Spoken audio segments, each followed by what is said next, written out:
Assalomu alaykum. Biz yangi loyihani boshladik. Transportga oid podkastlarni yo'lga qo'yamiz. Bugungi studiyamiz mehmoni ustozim, ko'plab transportchilar ustozi Tullaka Sharofov. Assalomu alaykum Tullaka, xush kelibsiz. Rahmat. Bu boshlaganingiz juda ham yaxshi. Men transportda faoliyatimni 1970-yil boshlaganman. Unda Ministerstvo avtomobil transportiga qarashli avtokolonna 25-12 edi. Ministerstvo avtomobil transportimiz juda ham kuchli vazirlik edi. Hamma respublika soyuzda o'z katta mavqega ega edi.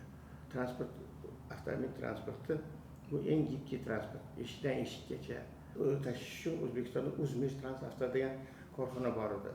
Bu ham keyin Termizda Soyuzmeshtrans bor edi.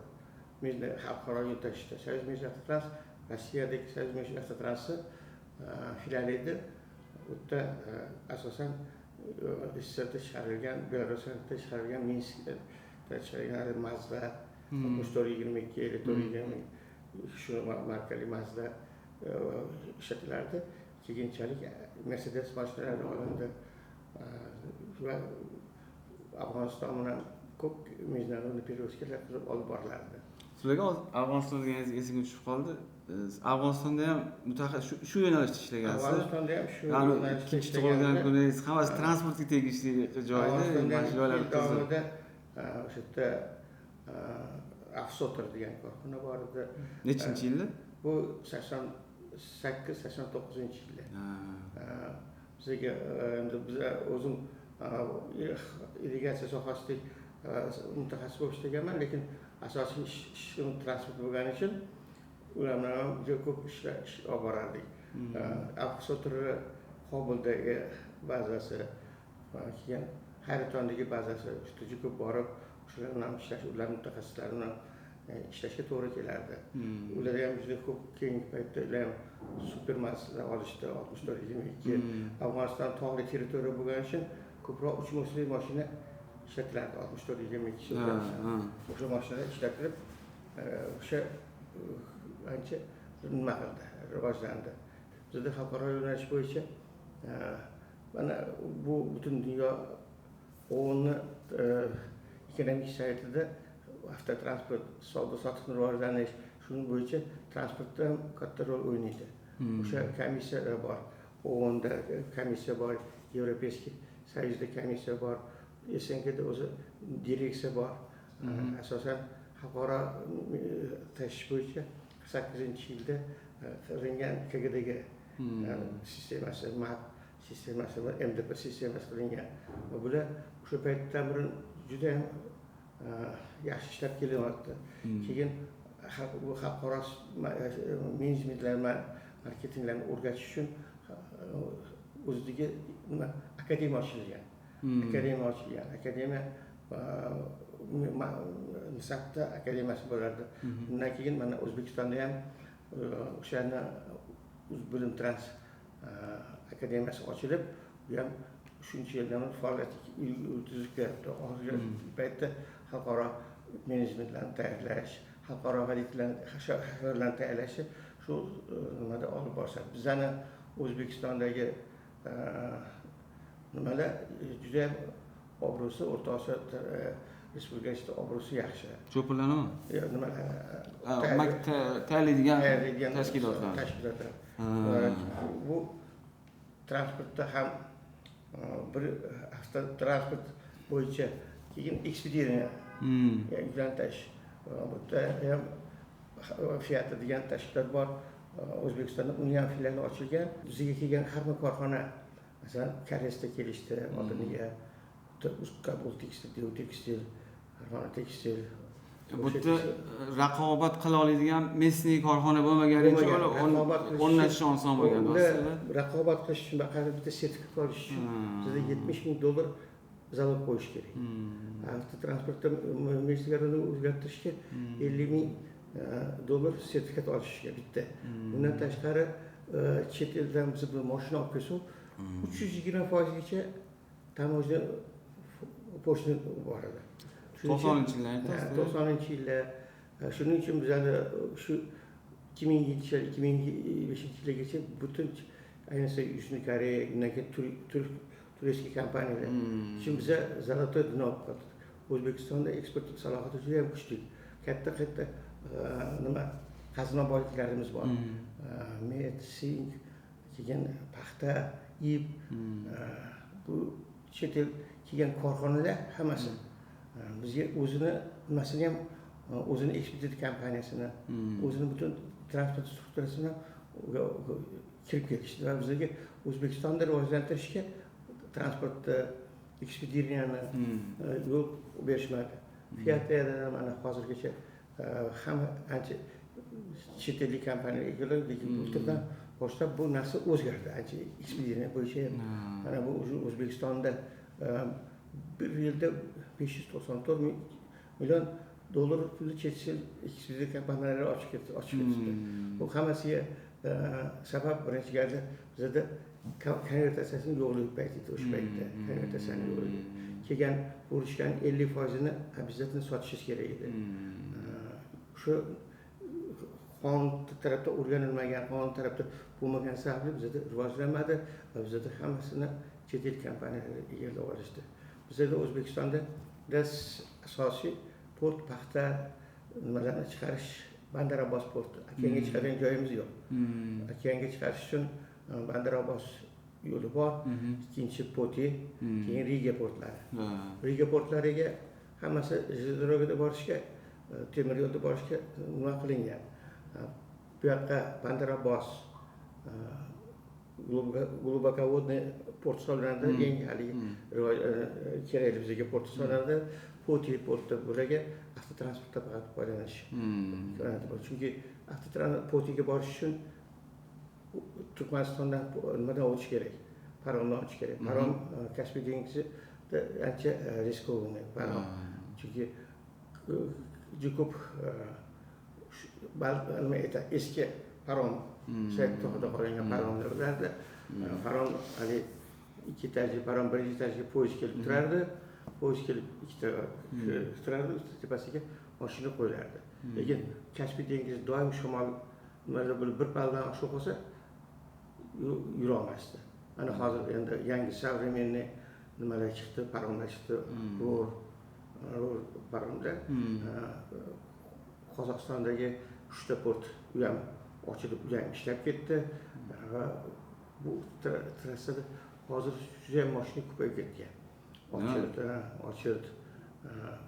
Bitta Aktavda bor va Aktavda ikkita Alatga borishadi Ozarbayjonda. O'sha Turkmanboshi ishlab turibdi. Turkmanboshi ikkita boshi, uchta port bor Aktavda. Keyin nimada bor? Atravda bor. Astraxan bitta port bor. Ular Erondan mashinada to'g'ri Astraxanga ham yuradi. Bu portlar ishlab turibdi, hozirgi kunda ham ishlab turibdi. Lekin yana bu yerda bir nima juda ham narx qimmat.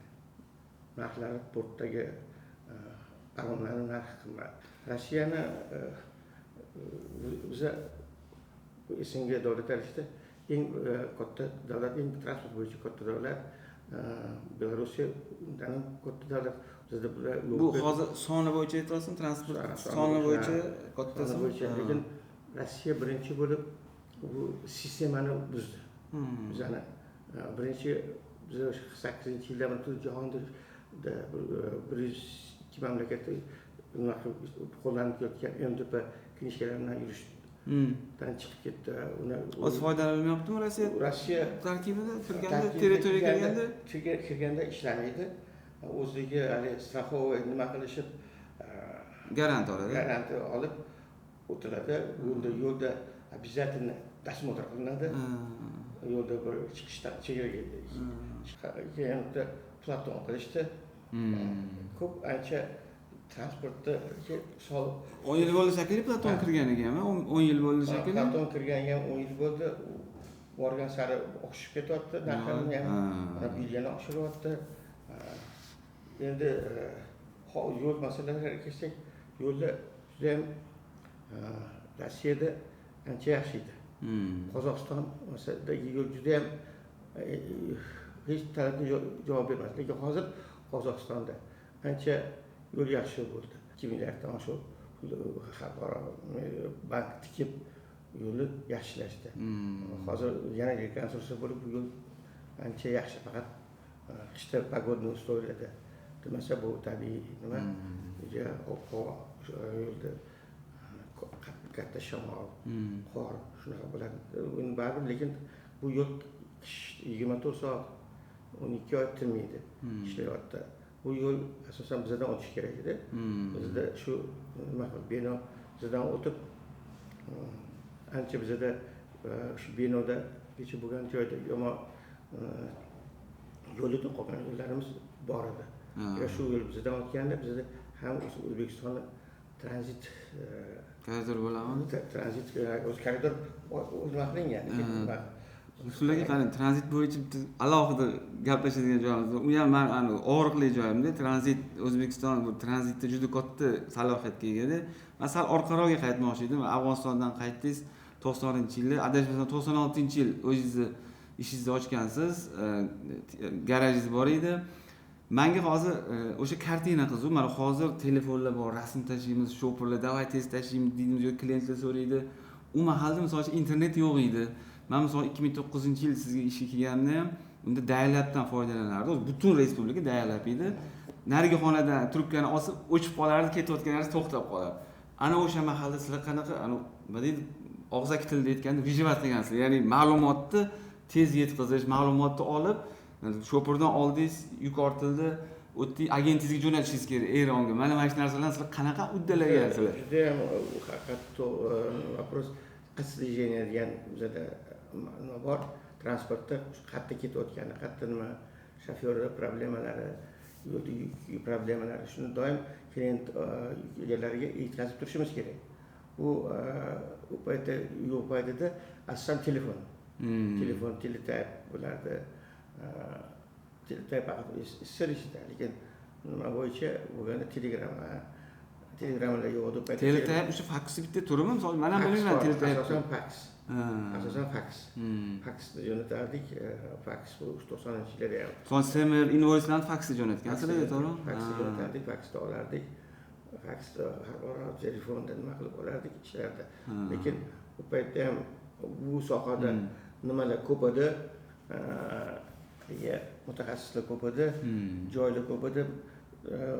Xalqaro yo'nalishda shunday bo'lishi kerakki, hech vaqt bitta odam ishlamaydi.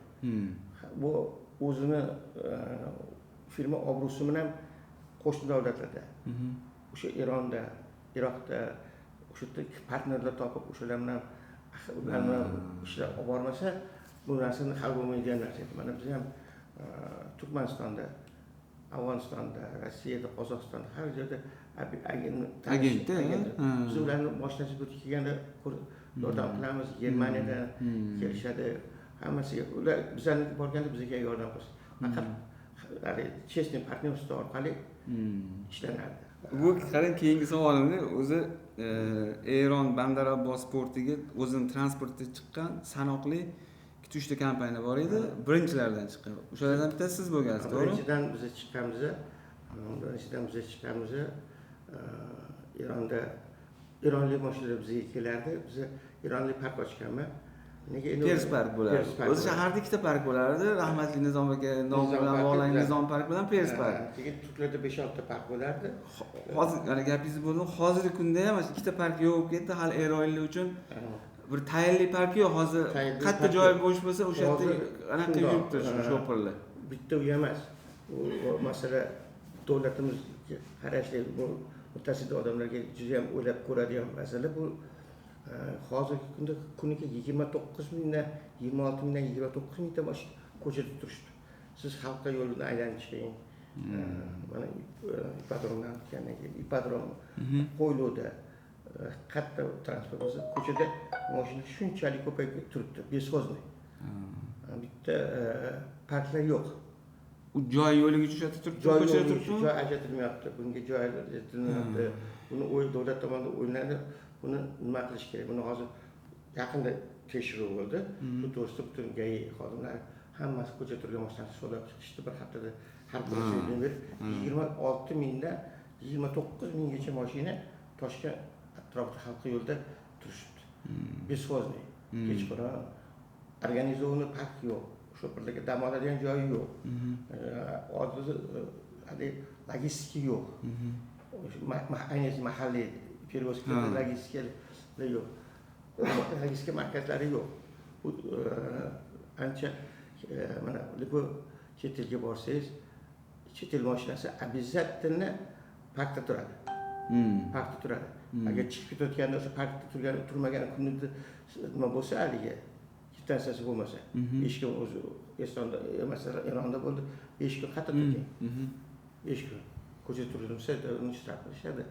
Lekin bizda hozir park oldin bizdan ilgari bu anaqa kontrol qilinar shekilli, shoför mashina triparkda bo'lishi kerak, mashina ham shoför ham mashina oldida bo'lishi kerak degan narsa bo'lishi kerak. Mana Turkmanistonda agar mashina 100 metr nariga chiqsangiz, deport bo'ladi. Deport bo'ladi.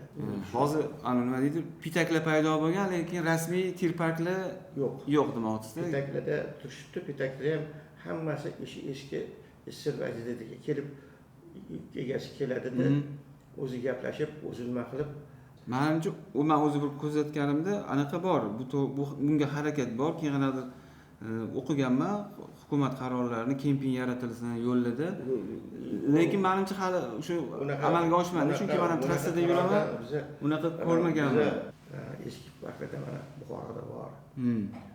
Samarqandda bor. Samarqandda 4-5 ta bor. 4-5 ta Toshkentda, lekin hozir Turklarni parki bor. Eron bilan qo'shma korxona ochdik biz. 5 ta mashina olib kelib. Shuni o'zingiz pergon qilgansiz, sizlarga to'g'risini aytib bering. Volvoda, Bandarabosdan. Bandarabosdan, uni Bandarabosdan Cheers Gallandan olib kelganmiz. Bir Bandaradan ham katta mashina haydab kelganman degansiz. Bandarabosdan. Qanaqa o'zini, tigatchi o'zini. Volvo minib kelganman, katta o'stirib. Eronning yo'llari bizda men Pervaldan mashina tutmasdi. Eronda mashina tutmasdi, Pervalda baland. Eronning yo'liga borib ko'ringlar, qanaqaga Perval qanaqaligini ko'rasizlar. Eronning bu bizani Perval oddiy tepali. Shuni hali katta yo'li bor, Pervallar. O'sha yerda o'tibon. O'sha o'zim haydab, o'zim nima qilib. Bandardan qayergacha kelgansiz? Bandarabosdan. Bandardan Lutfobodga kelib, Lutfoboddan keyin Chorjoygacha haydab kelganman. Lutfoboddan o'tgan bo'lsangiz, Alloh akbar Pervaldan o'tgansiz? Alloh akbardan o'tganman. O'sha mahalla shu Alloh akbar juda katta Perval hisoblangan. Juda katta Perval. Shunda o'tirib ma'murdoq qilib chiqardik, ma'murdoq qilib tushardik. Men esimda bor, aytuvdingiz, "Ne Alloh akbar" desam, u sho'pirlar shu Pervalga kirib ketayotganda qo'rqinchligidan Alloh akbar deb haydab ketadi deb aytuvdingiz.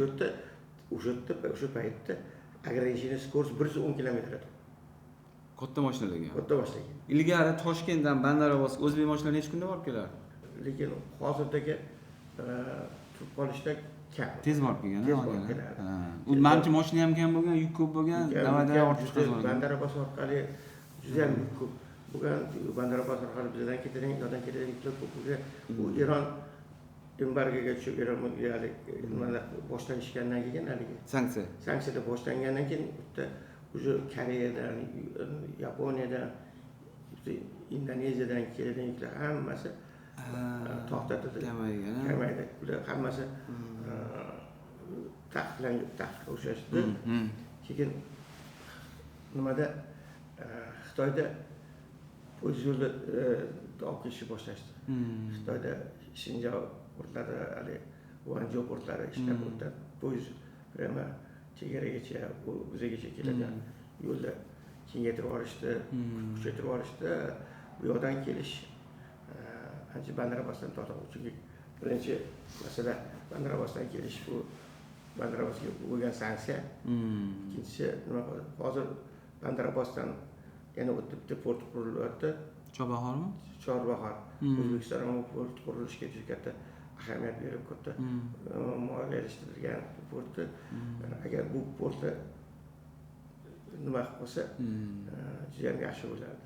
O'sha paytda bir konferensiyada borganda O'zbekiston transport rivojlanishi nima qiladi desa, traktor olib Karachidan kanal qazish kerak.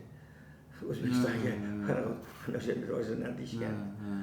Haqiqatdan mana hozir Karachi, Afg'oniston orqali yo'llar chiqamiz, lekin Afg'onistonni orqali chiqish hozir juda ham yaxshi bo'lib qoldi. Yo'l tinch. Unaqa oldindagi nima yo'q. Lekin yo'l yomon. Hozir shu Mozori Sharifdan pul qo'mriyorni Salangpur nimasini qayta qurish kerak. Remont qilishdi shekilli, men bilmadim. O'tgan yili bir yopildi, keyin yana ishga tushdi deyishdi. Men yo'nalishim bo'lmagani uchun bunaqa bizga o'xshagan hali yami ishni remont qilishyapti. U yo'lda hozirgi mashinalarga javob beramiz juda katta. O'tda keyin весовой kategoriya ham boshqachada, u 50 tonndan qancha ortishadi bitta mashinaga? Bitta bizada baquvvat qilish kerak. Bizada unaqa весовой o'rtoqsa ularda yo'q. Ularda yo'q. Bu hayga mashina deyishadi. Tomon ustiga ham olib ketishadi. Rasmni ko'rdim. Tomon konteyner. Ular ikkita konteyner yukini bitta mashinaga ortar ekanda, keyin bu yoqqa olib kelib, Hayratondan keyin yana tarqatish ekan, shunaqa ekanda. Hozir endi Afg'onistonda transport juda ham rivojlandi. Videolarni ko'rdim, mashinalari ham boshqacha. Yangi mashinalar Yevro mashinalar olishdi. Subsidiyami, go'tam bilmayman. Amerika kirgandan keyin juda xalqaro перевозканы kuchaytirib yuborishdi. Erondan Turkiya orqali bizdan endi yaqindan o'tishni boshlayapti. Atak yo'dan Turkmaniston orqali, Eron orqali juda ham Yevropaga ham ularning mashinalari. Havo mashinalari. Men Bandar Abbosda ko'rdim, ko'p ko'rdim havo mashinalarini. Ular ham tilga a'zo bo'lishdi. Ana kun bir gaplashganimda aytdingiz, Xitoyga chiqamiz dedingiz. Xitoy bo'yicha bank qiziq qanaqa o'zbek mashinalari qatgacha boryapti ular kirganda. Dazvol kerak, ularga kerak emasmi? Viza qanaqa? Juda ham bu bezdonni bo'yicha Xitoy. Asosan Ipak yo'li hali bir davlat bir nima yo'lda janob Sini boshlagan nimalar bo'yicha butun Yevropaga, Amerikaga Xitoy juda ham katta yuk tashiydi. Juda ham tovaroborat Xitoydan katta. Bu yoqdan Suriya olib ketadi, bu yoqdan mana olib ketadi. Butun oldin Bandar Abbosdan keladigan yuklar hammasi bu yoqqa o'tdi. Bandar Abbosdan keladigan yuklar hammasi bu yoqqa o'tdi. Xitoy orqali kelyapti. Xitoydan chiqib. Hozir siz Yevropaga ishlayotgan mashinalaringizni Xitoyga qo'yganlaringiz ham bormi? Xitoyga qo'ydik. Xitoyda hozir juda ham o'chit elektronniy bo'lib ketdi. Juda ham ko'p mashina bordi, lekin Xitoy uspet qilmayapti. Ortish degan narxlar tushib ketdi, oldiniga ko'tarmayapti. Turib qo'yapti. Ochitga qo'yganingizdan keyinchi mana ochit bir oydan keyin hozir shu paytda ochit qayerda qo'yiladi? O'zbekistonda qo'yiladi? Elektronda qo'yiladi. Bormasdan oldin qo'yiladi. Bormasdan qo'yasiz. Mashinangiz bo'sh. O'sha paytda ishdachi, boshqa ish qilsa olsangiz ochizib biziladi. Ochizib biziladi. 2 oyga hozir mana shu kunda ochit moy oxiriga olishyapti ekan. Keyin birinchi ochit qo'yishyapti. U bitta xo'ja qilib olib kelib murakkab marshrut ekanda. Murakkab marshrut. Viza bersa necha marta kirib chiqishga ruxsat beradi? Viza 3 oylik, 6 oylik beryapti. Lekin qaror chiqdi Xitoy bilan viza qilamiz deyishgan Turkiyaga o'xshab. Yo'q, hozir u ishlanyapti. O'sha degan bo'lib qoladigan nobor. Endi oyoqqa turyapmiz endi. Biz endi hozir 2000 dan oshiq korxona bo'ldi. 16,000 dan 18,000gacha mashina bor. Turkiyada 98,000 tadan oshiq mashina bor. 130,000 tadan oshiq mashina bor. Eronda 98,000 ta mashina. Международный yuradigan, nima qiladigan. Yevropalik bo'y chetiga boring. Eron parki bor, Turk parki bor. O'zbek nimalar o'ziga konkret bo'ladi. Kerakli bor. Juda ham kerakli. O'rta Osiyo respublikasi juda ham kerakli bor. Lekin mana shu siyosiy nima bo'lgani uchun hozircha ограничение o'tiribdi. O'ylaymiz kelishib. Sizlarga hozir mana bitta yana mavzu borda. Sizlarga keyin O'zbekistonni qaramizda aytishadi-ku, atrofimizda suv yo'q. Biza atrofimiz mayli, atrofimizga qo'shnilarda ham o'zi okeanga chiqadigan suv yo'q. Endi bu уже nima deydi, taqdir shu, musibat emas, bundan foydalanish kerak deb o'ylayman. O'zbekistonning videoyim ham bor edi. Juda ko'p kommentariylar yozilgan. Tranzit nuqtai nazaridan juda zo'r joyda joylashgan deb men o'zim shunaqa deb o'ylayman. O'zbekiston tilla deb o'ylayman. Suv bo'lmasa ham u markazda joylashgan. Shuni qanaqa shu salohiyatni biz qanaqa foydalanyapmiz va nima qilishimiz kerak shu narsadan foydalanish uchun? Tranzit yo'nalishda, tranzit koridorida. Bu sohada hozir ko'p ishlar qilyapti. Mana Ikkiston ochildi, men o'zim bordim Qashqarga. Qashqarga borib, Qashqardan hozir yaxshi yukli kelyapti. Mana hozir poyezd yo'l qurilyapti Xitoyga. U necha yildan beri nima qilib o'tga. Uni yana nima qilishi, yana hali razishtish sistema. Shuni butunlay olib tashlash kerak. Olib tashlab Xitoy bilan biz bilan o'tadigan tranzit yo'llar biz ham olib tashlasak, u davlatlar ham olib tashlaydi. Masalan, Yevropadan bizga Belarusdan hozir kam keladi. Lekin Belarusda juda transportda juda kuchayib ketgan. Hamma yoqni bosib olishdi. Rossiyani siqib chiqarishdi Yevropada. Qozog'iston. Qarang, misol uchun Belarusda Brest bor, to'g'rimi? Yevropaga перевалочный punkt. Ilgari Latviyada anaqa bo'lardi. Перевалочный guruh. Xuddi shu narsani biz O'zbekistonda ko'p, misol uchun Buxoro bor, Samarqand bor, yo'da Qoraqalpog'iston bor, yo'da Qirg'izistondan, Xitoydan kelayotganda Vodiy, Angren postlari bor. Endi shularni shu imkoniyatlardan foydalanishimiz uchun postlarni, tranzit postlarni ko'paytirishimiz kerak. Tranzit turib qoladigan mana hozir Mayskiy yaxshi lekin mashina ko'p. Ikkinchi Yallama. Juda katta kompleks qurildi. Bu ham baribir nima qilyapti. Sirdaryo ochildi. Mashina patok ko'payyapti. Atamaki. Patok ko'payyapti. Buni oldindan olib yana kengaytirishimiz kerak. Bu hisob qaraganda mana hozir Chennayki posti, O'shli postlar. O'shli postni shunday kengaytirish iloji yo'q. Atrofi turar joy nimalar? Turar joy, shunday Batkent, keyin Jo'raqo'rg'onda nimada masalan shundoqdiki Qirg'izistonga borish uchun Batkentga borish, O'shga borishga, O'shdan keyin 120 km qaytib kelish kerak. Jalolobodga borish uchun O'shga borish kerak, yana 90 km yana qaytib kelish kerak. To'raqo'rg'ondan 15 km, Yo'zovondan 20 km. Shu joylarni ham xalqaro yo'nalish ochish uchun tayyorgarlik ko'rib tranzit postlarini ko'paytirishimiz kerak. Tranzit postlarini yana ko'paytirishimiz kerak. Shuni aytaman, bizda mana qarang, hozir chegaralarni ochish aytyapsiz, keyin deylar mana O'shdan Xitoy yuk kelyapti. Dalcha yana Yevropaga ketish kerak. Kirdida Angrenda misol uchun Peregrus qilib o'zimizning o'zbek mashinaga berib jo'natish imkoniyati bor-da, bu o'zimizning transportchilarga ham bir anaqa bo'ladi, qo'shimcha ish bo'ladi-da. Bu shuni qilish bo'yicha juda katta imkoniyat bo'laman. Qilingan masalan Andijonda ochildi. O'shaning uchun chegaradagi o'sha tamojna nimalarni ko'paytirishimiz kerak. Post punktlarni, tamojna punktlarni, terminallarni ularni mexanizatsiya qilish kerak. Mana hozir Qirg'iziston Xitoydan chiqayotgan yuklovchi 0.04 mi? 0.4. Bu mamlakatga ham anaqada? Mamlakatga ham pul tushyapti, undan yo'lni to'g'rilaydi, transportini, infrastrukturasini rivojlantiradi.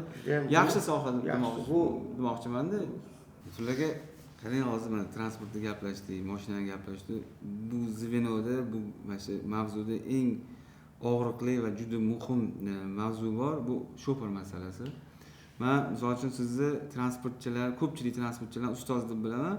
Plus men o'zim ko'rganman, juda ko'p shoferlarga ham ustozlik qilgansiz va ularni o'qitish masalasi sizni doim qiziqtirgan. Majlislarda ham yoki men misol uchun xat tayyorlayverardingiz, nutqlaringizni terardimda, o'qirdim, shundan olgan ma'lumotlarimda. Hozir O'zbekistonda shu masala qaysi ahvolda? Shoferchilik o'qish ahvolda, juda ham yomon ahvolda. Oldin bilarsiz, hamma korxona, masalan, bizning 25-12 o'zini hisobidan bir yilda 60 ta odamni tekinga o'qitib, xalq xo'jaligi uchun tayyorlashimiz kerak. Undan tashqari har rayonda 2-3 ta MPK bo'lardi. MPK degani bu maktab o'quvchilarini men avtotransportga o'sha 66-yildan beri maktabga kelib, maktabda avtotransportda o'zi nima qilardi. Bizda MPKda o'qitardi shofer. Keyin dasaf. Dasaf bo'lar, dasaf bir yilda armiya uchun 30 ta, 40 ta, 50 tadan har oyda gruppa ochib tekinga tayyorladi. Keyin puli masalasi. Puli masalasi 1,5 million, 1 milliongacha bormasdi. Hozir 6,5 million, 8 million. Bu juda ham qimmat. Ham 6 oy o'qish kerak.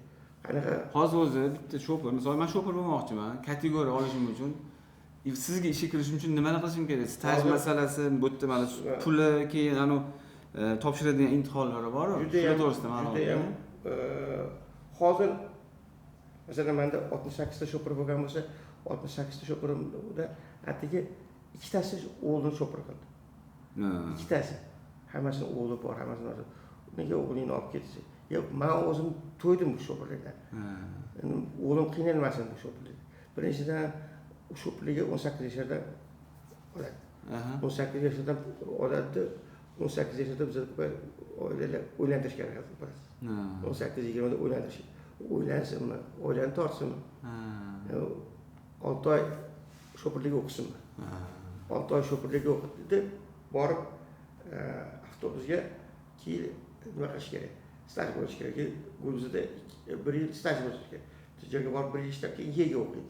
Katta mashinalarga kategoriya olish uchun 1 yil staj bo'lish kerak. Staj bo'lish kerak. 1 yil, 2 yil staj bo'lish kerak. Keyin bu o'qiydi. Keyin unga o'qiydi.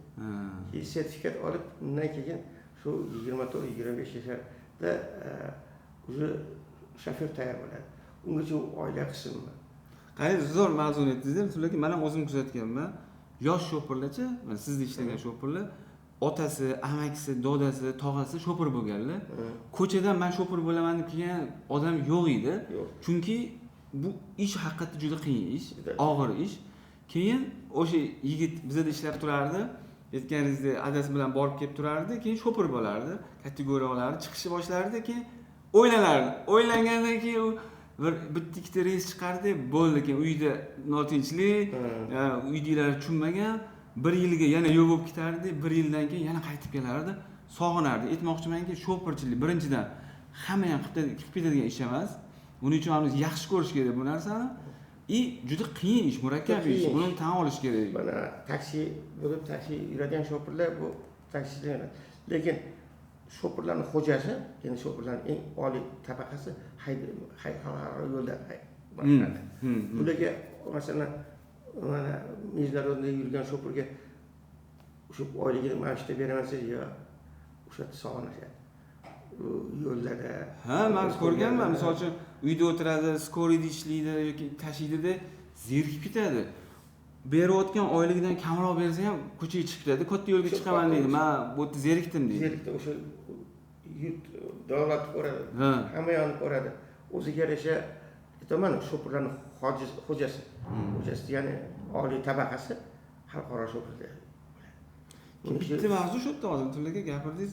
Afsuski, jamiyatda shopirlarga ko'rsatilayotgan e'tibor, hurmat, men hozir davlat miqyosida aytmayapman. O'zi xalq orasida hamcha shopirga nisbatan menga yoqmaydi ko'rinayotgan hurmat. Misol uchun mana pilot bo'lish uchun to'g'ri, necha yillardir o'qiydi, boshqa qiladi yoki mashinist bo'lish uchun o'qiydi. Shopir ham xuddi shunaqa mas'uliyatli ish. Nabarot pilotlarda misol uchun ularni ko'rib beradigan mexaniklar, texniklar bo'ladi, rulga o'tirishdan oldin. Mashinist ham shu. Shopir misol uchun ko'chaga chiqdi, bo'ldi, bir narsa bo'lsa, o'zi usta, o'zi mexanik, hammasi o'zida. Bu juda mas'uliyatli, murakkab ish deb o'ylayman. Murakkab ish. Shu narsani ko'tarish uchun nima qilish kerak? Bizning qo'limizdan nima keladi? Shopirlar nima qilish kerak? Birinchidan hozir shopirlarga o'qitishni arzonlashtirishimiz kerak. Keyin MUPK dasaf sistemasini ochishimiz kerak. Keyin armiyaga borgan, mana biz hamma paytda o'sha armiyaga dedik. Armiyaga borgan har bitta erkak kishini, masalan, biz kategoriyamiz bo'lsa, uni yega o'qitish. Armiyadan chiqib dega o'qitib. Kategoriyasi bo'lmaganlarga bir armiyada kategoriya qilib tayyorlash. Armiya ham xalq xo'jaligiga qilib bersin. Armiyani ham birinchi galda shopirlik pravasini bersa, borishga armiyaga boradiganlar nimasi ko'payib ketadi. Chunki armiyadan tayyor specialist bo'lib chiqadi. B kategoriyali, Y kategoriyali armiyadan. Ham staj o'tadi, ham shu umri shu. Keyin yana texnik vuzlar bor. Texnik uchilishlar bor. Shularda hammasida shofyorlik kurslarni o'tishimiz kerak. Mana ko'rsataman-da, dispetcherlik kursi bor, shu menejerlik kursi bor, transport bo'yicha-da. Lekin eng, misol uchun, shopir bo'lmasa, dispetcher, menejer bu texnik masalalarga javob beradigan odamlar hojat bo'lmaydi. Shopir o'qitadigan, imенно shu dalnabo'yshik. Dalnabo'yshik. Og'zaki tilda aytganda dalnabo'yshik o'qitadigan kurslarni men ko'rmaganman. Shu Bor, misol uchun ADRga o'qiydigani bor yoki tirga o'qiydigani bor, o'sha tapalikdagi kurslari bo'ladi yoki vazirlikdagi kurslar bor. hozir birinchi gal navbatda katta korxonalar qolmadi. Katta korxonalar qolmadi. O'zbekistonda 60-70% transportimiz shaxsiy. Bitta, ikkita, uchta mashinasi bor. Shaxsiy odamlar nimaga berib, nima qilyapti? Agentlik yetudim, agentlik qilib, kimdir 4ta 5tasi bor. Mashinasi bor. Korxona nimalarga plan qo'yib qo'ysin, 3-4ta. Men o'sha ikkita odam shopir qilib, ikkalovini o'zi o'qitib berishini, plan qilib. Va o'sha ikkita tayyorlagan shopirlar o'zim pulini to'ladim. O'qigani mana o'zim Jahonjon men o'zim olib ularni ham o'zim pul to'lab o'qitib shopir qildim. O'shaqa ishxonalarga plan qilib kiritish kerak. Shu eski plan. Ana avtobusni paklar o'zi uchun o'qitadi-yu. Keyin shu xalq professional shopir oladiganlarni nima qilish, qanaqadir ekzamen o'qishni ham вечерний nimalar qilib o'tkazish kerakki, ular ham oilasini boqsin, ham o'zini nima qilsin, ham shopirlikka pul to'laydigan vaziyati bo'lsin. Обязательно texniический o'zi bor, texniический profilda o'zi, masalan, avtoslesar yoki hali masalan qanaqadir mexanik nimani sborkasi bormi? Shunaqa tayyorlaydigan texnikum institutlar, professional shularda haydovchi o'qitishi joriy qilish kerak.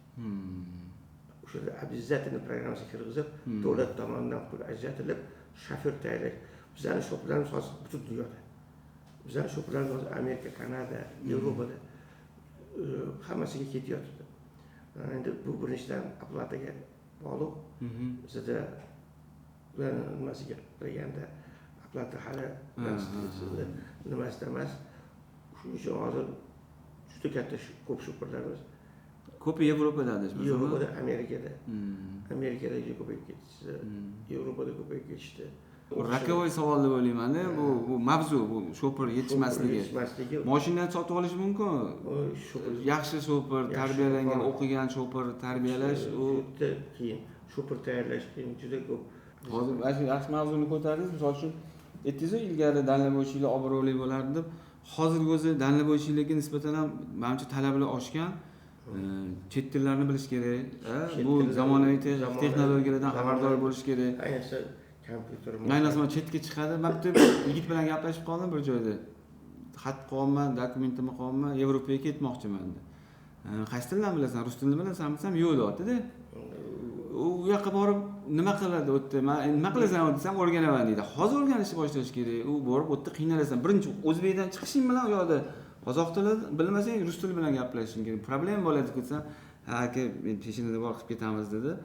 Bizda bu status ushlab turish uchun ham kerak narsa deb o'ylayman-da.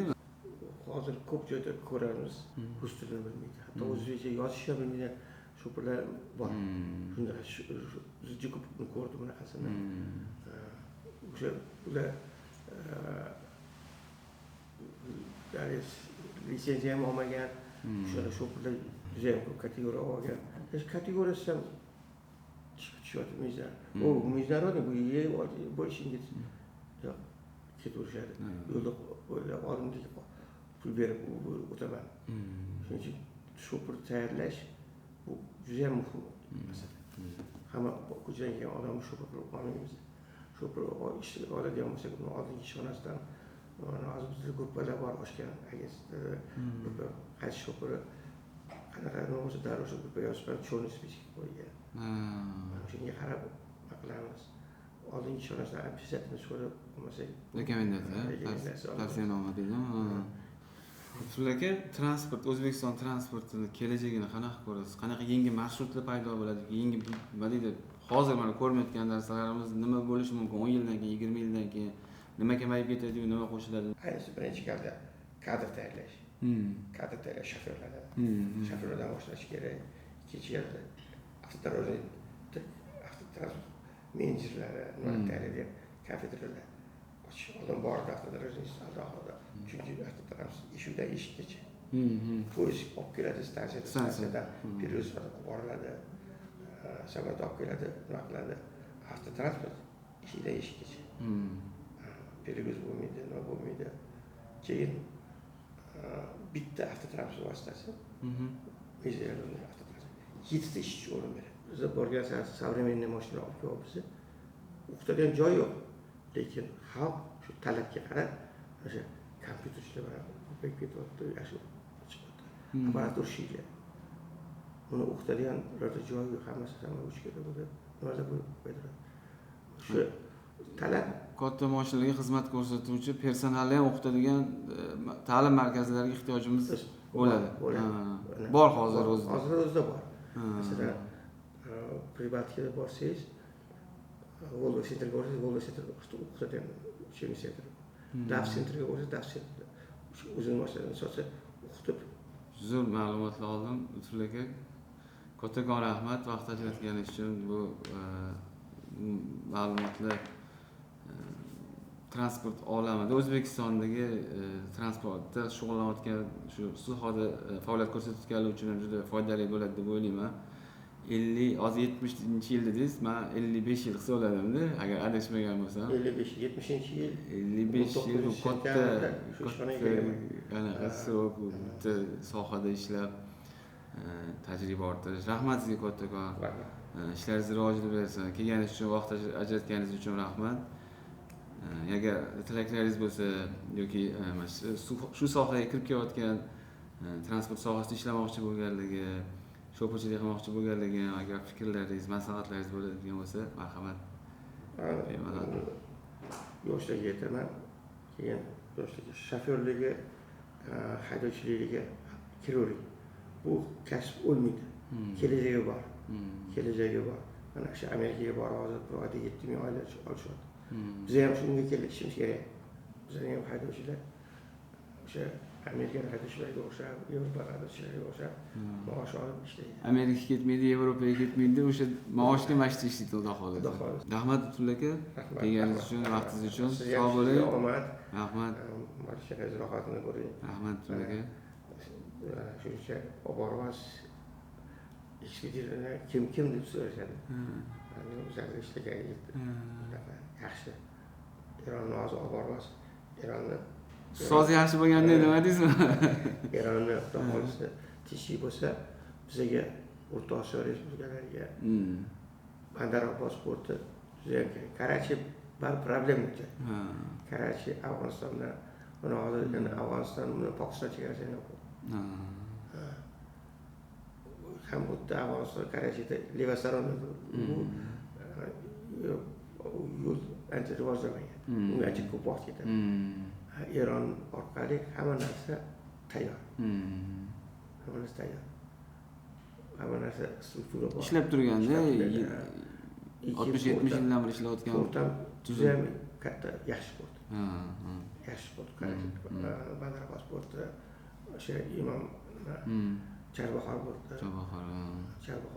Charbahor porti shunday kelajakda nima qilganki, Persiy zalib yopilib qolsa, Charbahor portda xohlasa hammasi yaxshi bo'ladi. Transportimiz rivojlanadi. Iloji bo'lsa biz ham o'sha Turkiya, Eronga o'xshab, hozir kelayotgan Belarusga o'xshab transport vositalarimiz ko'payadi. Bemalol prioritet biz diktat qilishga shu pulga keladi. Keladi. Xudo xohlasa, umid qilamiz. Rahmat Lutfulla aka.